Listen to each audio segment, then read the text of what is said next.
if you all did not pay attention to the video that I did, where I talked about AmeriCorps, all this other stuff, Health Corps, Justice Corps, I said, as a student in the system, okay, at the supposed prestigious, elite Berkeley, California system, blah, blah, blah, all that BS rhetoric, okay?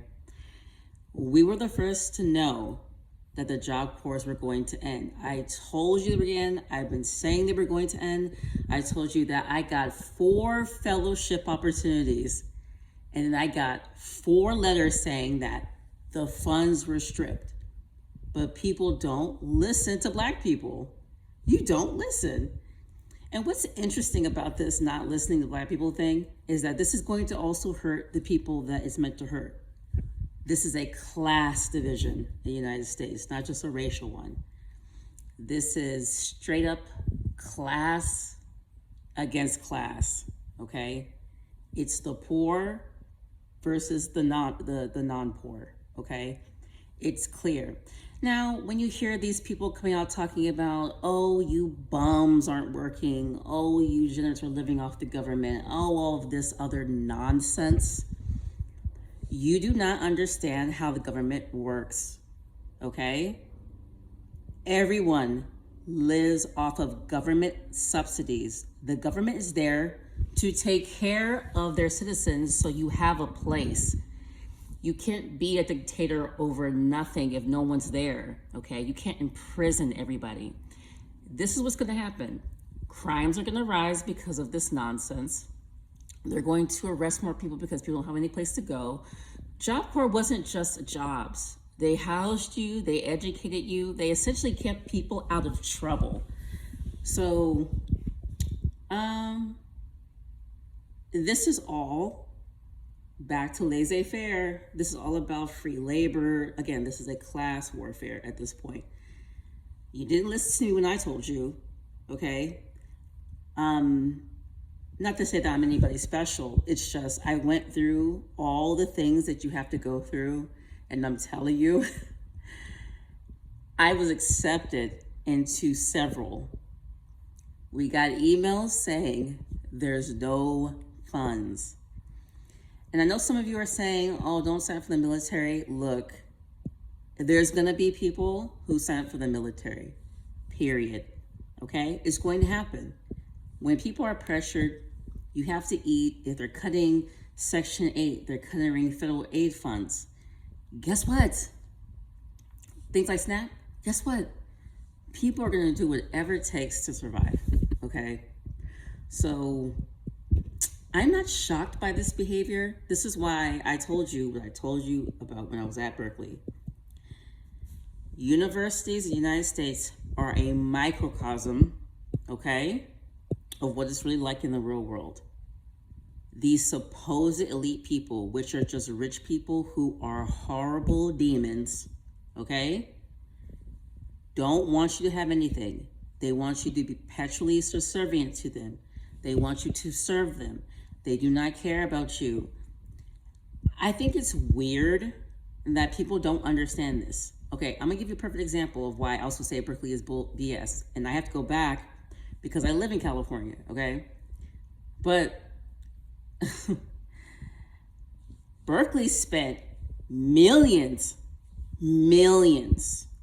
on having the police, okay? Not just the Berkeley police, like CHP, one of the deadliest police forces in the United States, yes, to come out and guard People's Park, which is a historical landmark, where Dr. Davis was over there and a bunch of other people, okay? Because it's about land grabbing, land occupation, okay? They had snatch vans, okay? Remember the history of Berkeley. Berkeley is a racist place. They want to pretend like they're progressive. It's a lie, it's a myth, it's all to make money. You don't get an endowment of $9 billion as a public institution for being some decent people and having some ethical dealings, okay? So again, the degree didn't mean anything. It was BS. I wasted my time and money and all the resources going there. Look what's happening right now. Now, I know some of you are gonna say, oh, they might reinstate these things. As slow-mo and dragging the feet of these lawyers and legal systems have been the entirety of us living in this United States, do you really think that overnight they're going to be like, snap that money back into, bring those people back into those Job Corps situations? No. As slow-mo as our legal system is, and they tell you, oh, you could do something, go to law school, be an advocate. The way the stuff is going, again, it is a class division. If you do not understand where you're falling in the class division, also in the United States is the add layer of bull-ish, which is the race part, okay? So, all I gotta say to people who out there are poor and unfortunately in these situations, I mean, most of us are poor, right?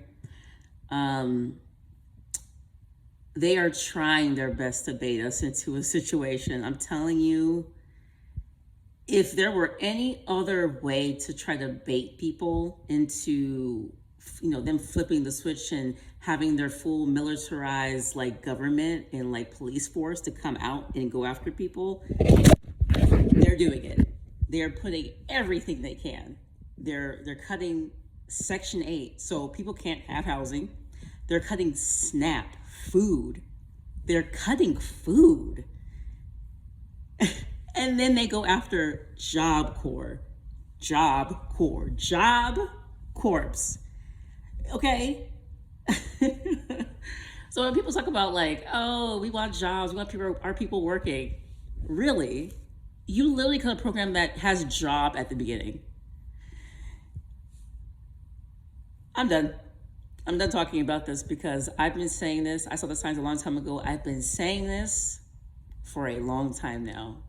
Now you all see it. They closed the majority of the Job Corps spaces, and the other ones that are there are I think the ones that are owned by the government because they are attached to like environmental stuff. They're attached to like parks or things like that. So there might be some spaces there, but there's not spaces for everybody, and not everybody's in those locations to have that. That's why Job Corps was all over the place. That's why it was in so many different fields.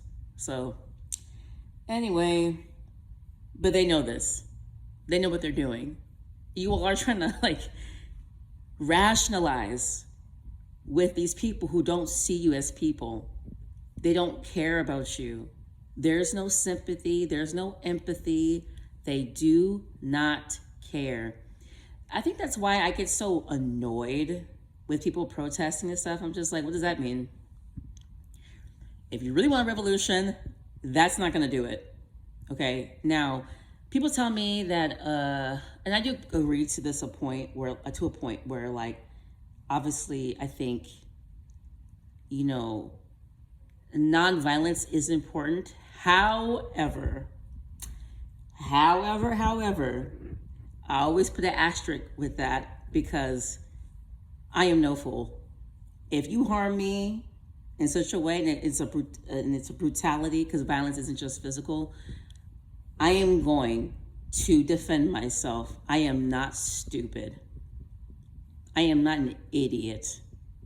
Okay? And here's the thing too. I know, and I've been through this. I have the scars, I have the bruises, I have the legal documents to show that every time I've tried to combat people's idiocracy and BS, I've been attacked, I've been mistreated, I've been treated poorly, okay? But will that stop me from defending myself? I'm human. I'm a human being.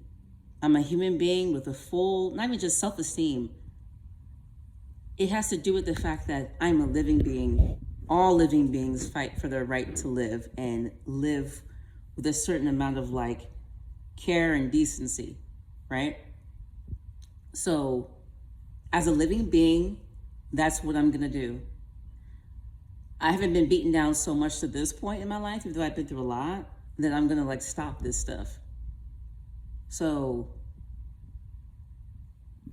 I just hope people don't get baited into becoming so angry that they go and do something where here comes this fool about to pull out the military situation, because that's where it's leading. That's where this is heading.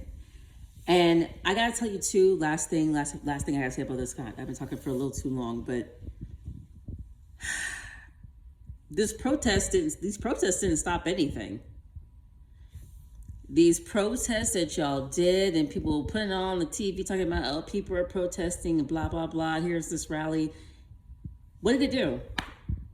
Because they're still cutting stuff. They're still going after things that y'all said that people, oh, these lazy bums aren't working. Now they're going after things, they're going after jobs. So, like I said, anyway. Don't you just love being American? Please.